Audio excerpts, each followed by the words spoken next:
ನಿನ್ನೆ ಸುರಿದಂತ ಮಳೆಗೆ ಹಲವು ಅವಾಂತರ ಸೃಷ್ಟಿಯಾಗ್ಬಿಟ್ಟಿದೆ. ಶ್ರೀನಿವಾಸಪುರದ ರೈಲ್ವೆ ಅಂಡರ್ ಪಾಸ್ ಬಂದಾಗಿದೆ. ರಸ್ತೆಯಲ್ಲಿ ನೀರು ತುಂಬಿ ವಾಹನ ಸವಾರರು ಪರದಾಡಬೇಕಾದಂತ ಪರಿಸ್ಥಿತಿ ಇತ್ತು.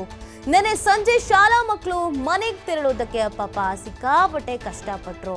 ಅಧಿಕಾರಿಗಳ ದಿವ್ಯ ನಿರ್ಲಕ್ಷ್ಯಕ್ಕೆ ಸಾರ್ವಜನಿಕರು ಹಿಡಿಶಾಪ ಹಾಕ್ತಾ ಇದ್ದಾರೆ.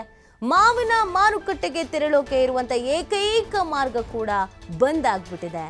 ನೆನ್ನೆ ಸುರಿದಂತ ಮಳೆಗೆ ಸಾಕಷ್ಟು ಅವಾಂತರವೇ ಸೃಷ್ಟಿಯಾಗಿದೆ.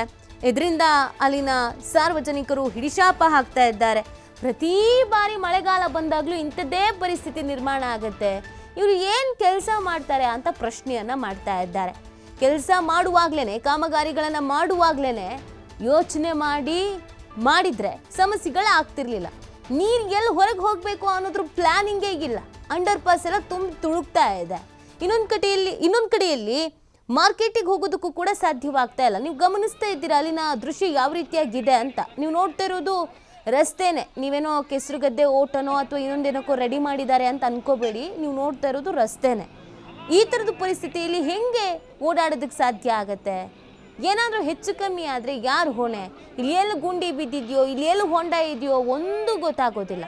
ಸ್ಕೂಲ್ ಮಕ್ಕಳು ಅಂತೂ ಪಾಪ ನೆನ್ನೆ ಮನೆಗೆ ಹೋಗೋದಕ್ಕೆ ಸಿಕ್ಕಾಬಟ್ಟೆ ಸಮಸ್ಯೆಯನ್ನು ಎದುರಿಸಿದ್ರು. ಇದೇ ಥರ ಆದರೆ ಕಷ್ಟ ಆಗತ್ತೆ. ಆದಷ್ಟು ಬೇಗ ಇದಕ್ಕೊಂದು ಪರಿಹಾರವನ್ನು ಮಾಡಿಕೊಡ್ಬೇಕು ಅಂತ ಕೇಳ್ಕೊಳ್ತಾ ಇದ್ದಾರೆ. ಇನ್ನು ಮಳೆಗಾಲದ ಪ್ರಾರಂಭ ಅಷ್ಟೇನೆ, ಇನ್ನೂ ಕರೆಕ್ಟಾಗಿ ಮಳೆ ಶುರು ಆಗಿಲ್ಲ. ಅಕಸ್ಮಾತ್ ಏನಾದರೂ ಬಿಡದೆ ಬೆಳಗ್ಗೆಯಿಂದ ರಾತ್ರಿವರೆಗೂ ಮಳೆ ಬಂತು ಅಂತಂದರೆ ಪರಿಸ್ಥಿತಿ ಏನು? ಹಾಗಾದರೆ ಯಾವ ಥರ ಅಲ್ಲಿ ಜೀವನ ಮಾಡೋದಕ್ಕೆ ಸಾಧ್ಯ? ವ್ಯಾಪಾರ ವಹಿವಾಟಂತೂ ಹೋಗಲಿ, ನೆಮ್ಮದಿಯಲ್ಲಿ ಸ್ಕೂಲಿಗೆ ಬಂದಿದ್ದು ಆಫೀಸಿಗೆ ಬಂದವರು ವಾಪಸ್ ಹೋಗೋದಕ್ಕೂ ಕೂಡ ಆಗ್ತಾಯಿಲ್ಲ ಅಂತ ಪರಿಸ್ಥಿತಿ ಇದೆ.